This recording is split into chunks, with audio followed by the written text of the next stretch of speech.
Love you to भावना। उस confession के तुरंत बाद अंशुल बिस्तर के दूसरी ओर लुढ़क गया। उसके चेहरे पे विजयी मुस्कान थी, लेकिन भावना के चेहरे पे निराशा।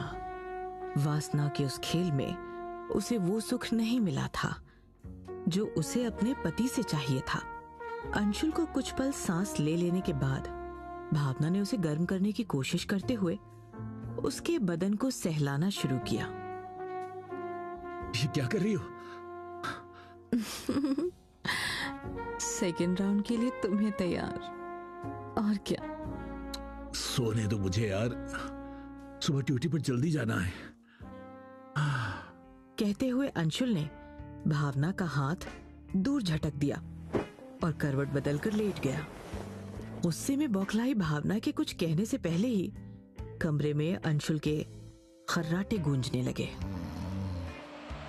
नई नई शादी हुई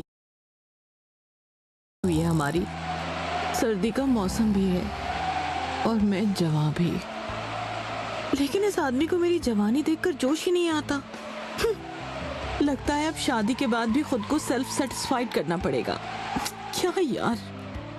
प्यार के खेल में अधूरी रह गई भावना देर रात तक करवट बदलते बदलते आखिरकार नींद की आगोश में चली गई। देर से सोने की वजह से सुबह उसकी नींद देर से खुली। मैं फिर से लेट हो गई। अंशुल के लिए नाश्ता भी बनाना है। भावना झट से उठी और जल्दी जल्दी अपने कपड़े पहनने लगी। इस ब्लाउज का हुक तो लग ही नहीं रहा। तभी उसे कमरे के बाहर से अंशुल की पुकार सुनाई पड़ी। भावना, उठ गई क्या? जी, जरा 1 मिनट के लिए अंदर आइए ना, मुझे आपकी जरूरत है। ठीक है, आता हूँ। कमरे के अंदर भावना को अपने ब्लाउज की हुक से देख अंशुल मुस्कुरा उठा। रोमांटिक अंदाज में उसने भावना की खुली पीठ पर अपनी उंगलियां सरकाते हुए ब्लाउज की हुक लगा दी, लेकिन उसकी बदमाशी ने भावना के अंदर की वासना को भड़का दिया। उसने तुरंत अपने फीके होंठ अंशुल के होठों पर रख दिए।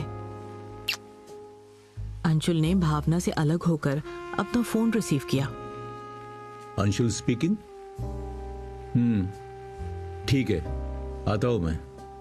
जब अंशुल फोन पर बातें कर रहा था तब भावना उसके सीने से ही लिपटी हुई थी। बात पूरी होने के बाद भावना के चेहरे को थामते हुए अंशुल ने कहा, मुझे जाना होगा जान, आज एक जरूरी केस ऑफिस में मेरा इंतजार कर रहा है। हो सकता है रात को आने में मुझे देरी हो जाए।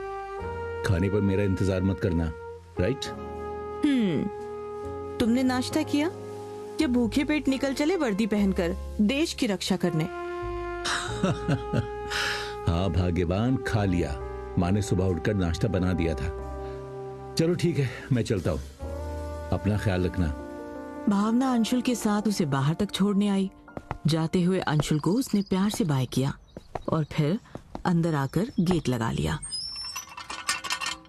तभी उसे अपनी सासू माँ की आवाज सुनाई पड़ी। उठ गई भावना बेटा? भावना ने तुरंत उनके पैर छुए।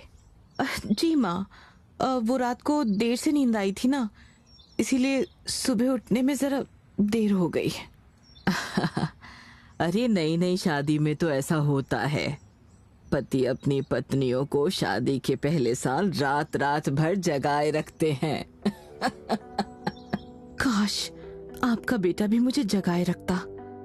मैं तो तड़प रही हूँ, लेकिन उसे तो मेरा ख्याल ही नहीं। अरे भावना, क्या सोचने लग गई?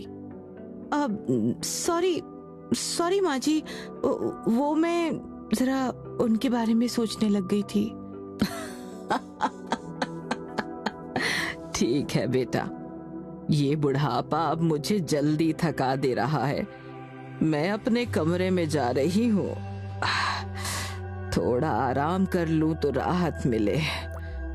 तू जा, मार्केट चली जा। किचन में एक बार देख लेना, जो घटा बढ़ा हो बाजार से लेती आना, ठीक है? जी माँ जी। कुछ देर बाद भावना तैयार होकर मार्केट के लिए निकल पड़ी। हाँ बोल। अबे वो घर से बाहर निकल आई है। नजर रख उस पे, मैं अभी आया। वो कौन है जो भावना पर नजर रखे हुए है? किसके कहने पर वो ऐसा कर रहा है? क्या भावना किसी मुसीबत में है? जानने के लिए सुने प्यार और वासना की आग से रूबरू कराती इस कहानी का अगला भाग।